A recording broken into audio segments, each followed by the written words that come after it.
I'm not sure if many of you know this, but today, September 17th in 1787, the U.S. Constitution was signed. Today, according to federal law, is Constitution Day in the United States.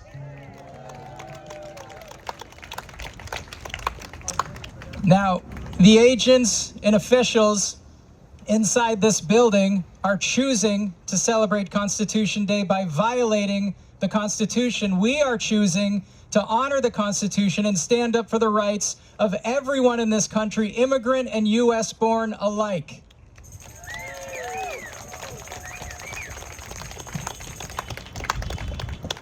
There was an article published this morning in WBUR where this excellent reporter, Miriam Wasser, did a deep dive into some data related to this building.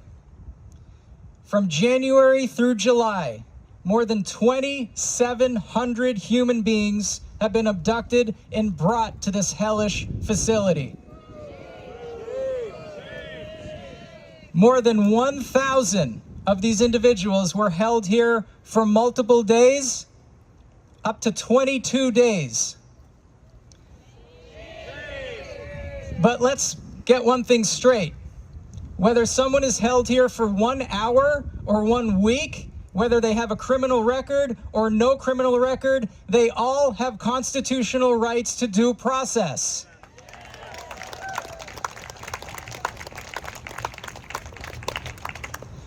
"2,700 human beings have passed through this hell. 2,700 lives destroyed, families traumatized, constitutional rights trampled.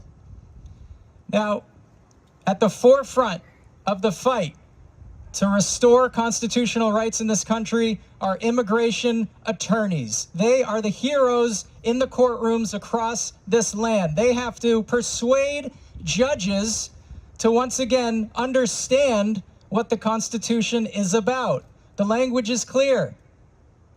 No person shall have their life, liberty, or property deprived without due process. This is not complicated, and yet they have to persuade so-called legal experts of this truth every day.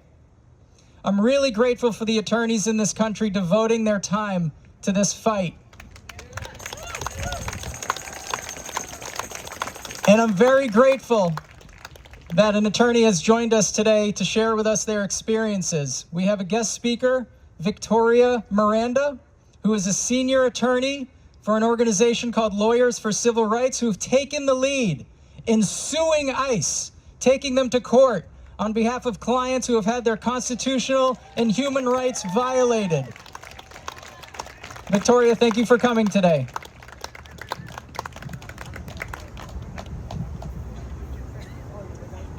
Hello, everyone. Oh, okay, I'll speak as loud as possible here. Thank you. Thank you for having me, but most importantly, thank you all for being here. To have to hear the trauma that these families are going through, and just to hear the story today, juxtaposed to you all being here and raising your voices with your signs and your passion and your compassion for what's going on here. It's sad, but it's amazing to see everybody coming together. I am a senior attorney for Lawyers for Civil Rights. Lawyers for Civil Rights is an organization. We function out of Boston, but we work all throughout Massachusetts. And it's our goal to do just what the name says. It's to protect people's civil rights.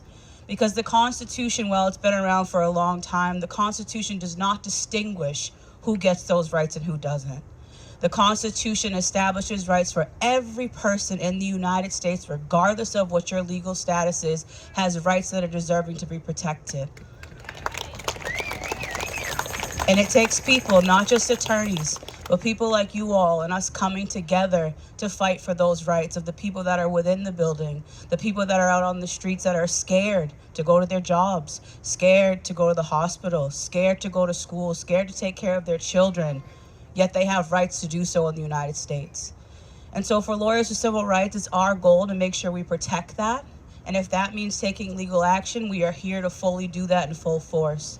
We have a team of attorneys that come together and strategize, because we have to do it in different ways. We have to do this, what you're doing here, but we also have to fight it in the courtroom as well to make a stance, because that Constitution, again, is not just for certain people. It's not for who the administration likes or doesn't like. The Constitution and the rights protected in those Constitution are for us all.